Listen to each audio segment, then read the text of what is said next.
Qatar के प्रधानमंत्री की यूएस को चेतावनी सामने आई है। ईरानी पर हमला तो तबाही मचेगी।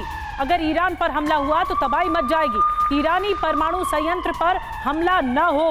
कतर, कुवैत, यूएई में होगा जल संकट। तो कतर तो दो टूक कह रहा है कि ईरान और अमेरिका के बीच में कोई बातचीत नहीं होगी। प्रोफेसर अभिषेक प्रताप सिंह जी भी हमारे साथ मौजूद हैं। अभिषेक जी, आप कैसे देखते हैं इस पूरे घटनाक्रम को? देखिए, मिडिल ईस्ट के साथ एक बहुत गहरा संबंध है अमेरिका का। अब अमेरिका ये चाहता है कि परमाणु संयंत्र के मोर्चे पर ईरान आगे नहीं बढ़े, लेकिन ईरान कह रहा है कि अगर ऐसा कुछ हो गया या हम पे दबाव बनाने की कोशिश हुई तो फिर बदला लिया जाएगा। कतर भी साथ खड़ा हुआ नजर आ रहा है। तो मिडिल ईस्ट जो मुल्क हैं वो सब साथ है।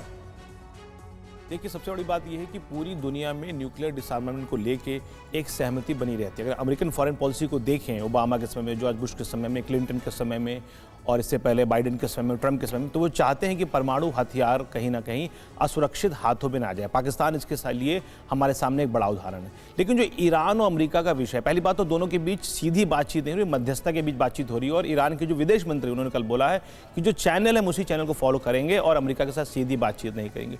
दूसरी बात क्या है कि जो ईरान में जो परमाणु हथियारों को लेकर जो ठिकाने हैं वो बहुत ही पूरे ईरान में बिखरे हुए हैं। तो किसी एक जगह पर नहीं कि जहां पर हमला करके आप परमाणु ठिकानों को सुलझा लेंगे, परमाणु ठिकानों को आप हटा देंगे। तीसरी बात है कि बड़ी संख्या में परमाणु वैज्ञानिक तैयार हो गए हैं ईरान में। तो अगर आप परमाणु ठिकानों को हटा भी देंगे तो क्या गारंटी कि आने वाले 10 वर्षों में, 20 वर्षों में वो फिर से जो है परमाणु हथियार नहीं प्राप्त कर लेंगे। तो मुझे लगता है कि इस मामले पे बातचीत होनी चाहिए, कूटनीति होनी चाहिए।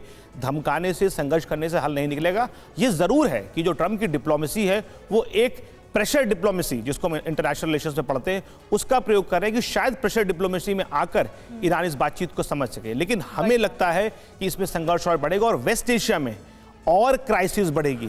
ईरान का बयान आपने देखा, कतर का विदेश मंत्री का बयान देखा, तो ऐसी स्थिति में संघर्ष और तेज होगा, स्ट्रगल और ज्यादा बढ़ जाएगा। बड़ी बात आप कह रहे हैं अभिषेक जी, और यहाँ पर देखना होगा कि ईरान का अगला कदम क्या होता है।